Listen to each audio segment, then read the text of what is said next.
አላህ የተሰበሩ ልቦችን የሚጠግንበት ከደጁ የራቁ ቀልቦችን ወደ ራሱ የሚመልስበት መሸሸጊያና መደበቂያ ላጡ ብዙ ነገር ለጫላለመባቸው ሰዎች መጽናኛ የሚሆን ንግግሮች ቁርአን ላይ ያሰፍራል።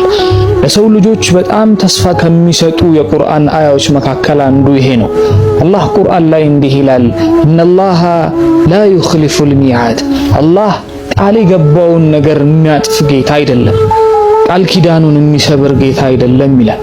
ቁርአን ላይ የገባቸውን ቃል ኪዳኖች ደግሞ ስትመለከቱ ወለሰውፈ ዩዕጢከ ረቡከ ፈተርዳ፣ ጌታህ በርካታ ስጦታዎችን ይሰጥህና ሰጣህ ነገር ላይ ደግሞ አንተ ትደሰታለህ።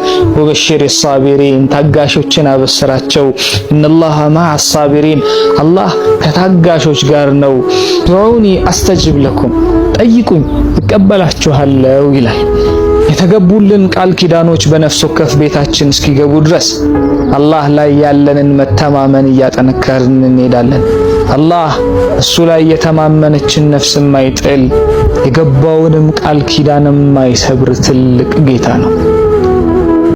አለም ያዕለሙ አላህ አያውቁም እንዴ አላወቁም? አነላህ የቅበሉ ተውበተ አን ዒባዲህ፣ አላህ ከባሮቹ ተውባን መመለስን በሙሉ የሚቀበል ጌታ መሆኑን አላወቁም? ወደሱ ለሚመጡት ከሩቅ የሚቀበል ከሱ ለሚሸሹት በቅርብ የሚጠራ ከእናት በላይ አዛኝ ጌታ መሆኑን አላወቁም?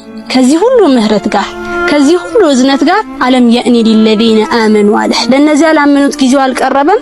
ከአላህ ተግሳጽ ከቁርአን ለወረደው ልባቸው ሊፈራ ጊዜው አልቀረበም? የሌሊቱ ክፍል ላይ ማነው ምህረትን የሚጠይቀኝ የምሰጠው እያለ የረመዳንን ሰፊ እድል ሰጥቶ መመለሳችንን እየተጠባበቀ አሁንም ደግሞ ዳውድ ሆይ አለ። ዳውድ ሆይ እኔ ለባሮቼ እንዲመለሱ ያለኝን ሸውቄን፣ ናፍቆቴን፣ ውዴታዬን ቢያውቁ ኖሮ የዳሁን ቢሆን ወደኔ ይመጡ ነበር። ሱብሃንአላህ።